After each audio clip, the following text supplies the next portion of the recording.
I don't try and do too much research before I go because I don't want to have expectations. I just want to go in with an open mind and have whoever is there kind of lead me along and introduce me to new things and teach me about things firsthand, because I think life experience is much better than just trying to read things from books, you know.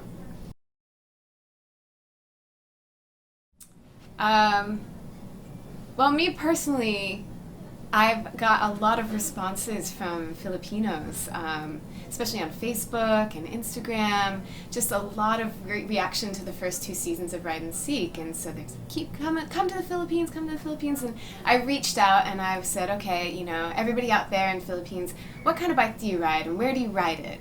And I had so many responses and such good recommendations, so I think that's why we thought, all right, let's do Ride and Seek Philippines. Initially for me, the first thing I was attracted to with motorcycles was I really thought that they represented freedom and independence, and that's what I was attracted to. But then what I wasn't expecting once I first started riding was the community. Motorcyclists are very supportive of each other, and they really share a special bond through the love of bikes. So all of that wrapped up together is just why I love it. I thought that at first, and maybe it was 10 years ago, but now more and more, especially within the last 5 years, it's just exploded. And it's not just in any certain region, internationally. When I'm online, social media, looking at other bikers and motorcycle builders, it's really an international community. So it's huge, and it's only getting bigger. Well, people always ask me that, and I feel that I can't let fear rule my life and prevent me from doing the things that I love to do. So, you know, you try not to think too much about things that could happen. Think more about how to do things safely. Don't try and ride outside of your comfort zone. Wear your safety gear. Always be aware, and then just have fun. Maybe. Nothing too serious, but it's, for the most part, you really have to watch automobile drivers because they're not always looking for you. They may not be signaling, those things. So you just have to kind of try and predict what they're going to do and stay clear. I got a little taste of it. Yeah, I just arrived last night from the airport, and we just rode a short distance to the hotel, and the traffic was crazy. I wasn't expecting that. But from what I hear, outside of the cities, it gets much less traffic. So I'm looking forward to hitting the open road. Yes, of course. I was just talking to some guys at the Ural dealership. I'm riding a Ural bike. So I was just discussing, you know, where do they ride, what do they do, and so they were saying that there's these great rides up into some mountainous regions, and they go camping up there, and so I'm hoping that we can take some of those twisty, turny roads and get into some cooler weather, see some nice views along the side of the road, so looking forward to that.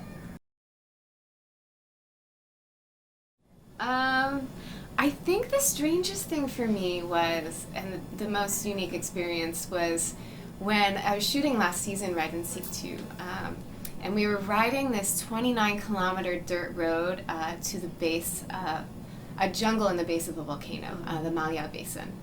And I'd never experienced riding off-road like this before. I mean, I've ridden on some dirt trails, but this was like thick mud, and it was raining, and I was on this big Ducati, and so it was just kind of scary for me. But the scenery in the jungle was just incredible. Totally worth the hard struggle it was to get down that road.